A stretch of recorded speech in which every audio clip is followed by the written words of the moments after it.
In the aftermath of Laura, an aerial view of businesses and homes destroyed, the roofs and walls completely torn off of some buildings in southwest Louisiana. Calcasieu Parish seeing the most significant damage from Hurricane Laura over the past 24 hours. And that's where we start our team coverage tonight. Chris Welty joins us live from Lake Charles. He's on Ryan Street tonight with a look at the damage there. Chris. This is what I really wanted to show you, is just how bad this was. You thought the front of the store being blown out was bad, but take a look at this. The cinder block wall, the side wall of the Dollar Tree just completely blown out, crumbling here into 18th Street. But we have just stepped here on Bilbo Street, just in front of the City Hall, where the cleanup process is well underway. It's been what I would describe as almost an apocalyptic imagery out here, but the only people that we are seeing are either crews that have been hired to clean up or just business owners around this area just assessing the damage. I want to show you this wall right here, what may look like snowflakes. It's actually paper from the City Hall that just blew up and just scattered all over the wall, giving you the idea of just one of those intricate details that shows you what kind of image we would see after this hurricane. Right across the street is the Walgreens, and we've seen a lot of fuel trucks starting to make their way into Lake Charles. Of course, gas stations are shut down.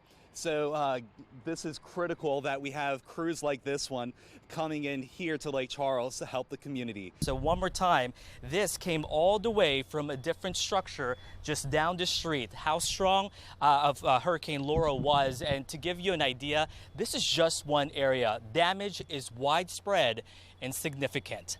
And right on a property line, okay? You can see it's the backyard of one family's and the backyard of another family's, and this big tree fell. Now, here's the really cool part, all right? Cool part, trees falling, but no one was injured. The really cool part, guys, is that the tree fell in a gap between fences. I mean, it was almost like it was directed. It was almost like a hand came in there and said, we don't want to do more damage than we have to. Very tense situation down there on the other side of this bridge in the Westlake area here in Lake Charles. Just incredible, just seeing those plumes of smoke, and we're going to try and work and get some more information on exactly what is burning, and we'll let you know if it's anything hazardous as well. That's a big concern, but once again, this is giving a lot of putting a lot more stress on an already stressful situation here in the Lake Charles area. But it's the emotional toll that's weighing heavy. Just devastated. Mike Tremont is seeing the damage to his historic home for the first time since evacuating to Texas, and it isn't easy. It's weathered, a lot of them.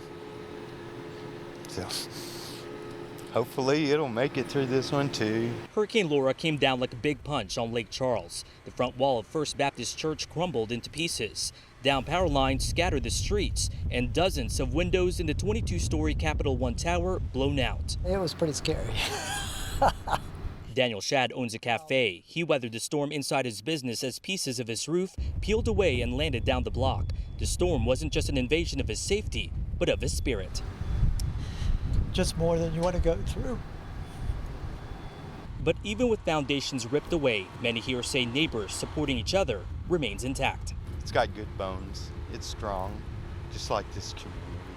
People here compare Hurricane Laura to Hurricane Rita 15 years ago, and while they say there were similarities, Laura just brought in more significant and widespread damage. I want you to take a look at this. This is the CBS Lake Charles affiliate, KSWL, and their tower actually fell right here. We're off of, I believe this is the 210 interstate right behind the CBS affiliate right here.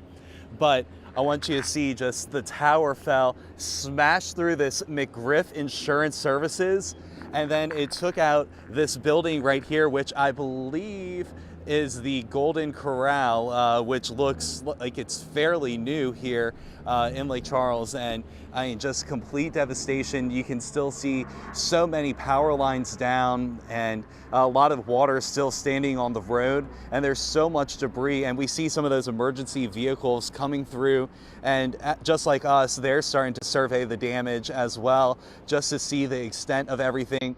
I didn't even really think my place was going to be here, so I was lucky it was even still standing. All of us are. But that doesn't mean they are in the clear. Yeah, I got some water damage, so I was tearing the walls apart, changing the insulation, replacing it, putting it all back together. Fortunately for this camp owner, he's getting by with a little help from his friends. You should have seen the garfish in here. Really? They have an alligator too. When we found out he was in trouble over here, we came and offered what we could do for him. Robert and Norma Broussard traveled from New Iberia to make a delivery to their friend Jory McKenzie. They brought gas for his generator, plywood, and a home-cooked meal. We are retired. He works, so anything we can do for him to get him on his way, get his campsite back, get his home back, that's why we're here. We enjoy this kind of stuff, giving to someone else, because I've been, and she has been given a lot, you know, so why not give back? Stephen Hall was outside Thursday morning when he started to see smoke at the front of his house. So I ran through my room, into the kitchen, into the middle room. Hall's son Leo was on the front porch. Their generator caught fire after he refueled it. Wanted to start, kind of gave it a little bit of choke, and so it died. So I did it again, and the second time I did it, the filter kind of caught fire. Leo says he tried to extinguish the fire, but the house quickly became engulfed in flames, leaving the family with nothing. By the time I looked back, I saw a big cloud of black smoke just come at me, and then I couldn't breathe, couldn't see. I've been here 30-something years. I built this house from scratch. Hall says despite the devastation, he's ready to rebuild. And I can. I mean, I built it the first time. So you can do it again? I could do it again. Oh, that's the chimney. That's the chimney. Yeah, it was about 12 feet tall. Robin Baudouin is still in awe at the aftermath of Hurricane Laura, the storm packing a bigger punch than expected. It was coming faster than we had thought it was going to be. Baudouin, her daughter, and 2 other women were sitting on this sofa when they got a feeling they needed to move, and move quickly. There was water coming down in little sheets. It's never done that before. They're not thick windows, but that's never happened before. I could see the curtain sort of moving, but not windy, just moving. Baudouin says they then heard a hum and sheltered in the bathroom, covering themselves with pillows and blankets. The house shook, but then it was a different movement. Once the roof came off of this home and the eye of the hurricane was passing over, everyone was able to quickly run to a neighbor's house to safety. We looked up and we could see the sky, but we could also see movement in the sky. It wasn't stopped. Michael Bio is thankful tonight. He was not home when this tree fell into his house. Yeah, I woke up this morning to phone calls and texts of people calling me and letting me know, hey, you got some problems, you got trees on your house. Wednesday night, Bio and his family stayed in rain, fearful that these tall trees threatened his family. And that fear was clearly warranted. I didn't know what to expect. You know, they sent pictures, but the pictures just don't do justice. Well, my house is 8 foot off the ground, so I'm on stilts. So I'm good. He's good for now, but across the street, there's a different story because of the storm surge from Hurricane Laura. Now my son, 2 more foot and he's gonna have water in his house. Balachule says he's seen worse here in Delcom. Well, Hurricane Rita, we had way more water than this. It was over the tracks. Hopefully, this is as high as it'll go. You know, the wind's dying down. You say, well, maybe the water's gonna go down, so you don't know. When the water does start to recede, it'll be a slow process. Because you only got one outlet right here for the water to leave. That's the Delcom Bridge. Otherwise than that, you got just some little canals here every now and then. It could take days for Lachule to get back inside his home.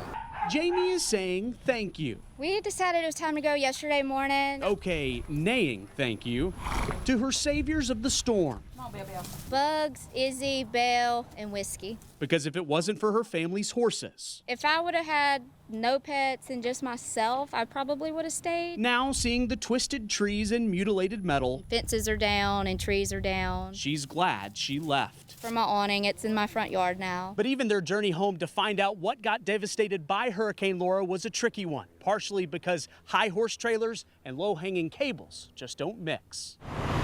They had trouble on I-10 too, with fallen trees covering the interstate for miles. I was squeezing through some tight spots where trees were down on the road. With devastation at every turn, the back roads proved just as difficult. Ended up being a total of 5 hours to get home instead of 2.5. Now, as the long recovery begins, the rest of the year and probably into next year, you can guess who will get the first priority. Thank God I'm alive and still have my animals. That's the only thing that matters. Then she'll turn to her neighbors. Whoever has the least damage, you're on the back burner. Whoever's got more, that's who we're going to help first.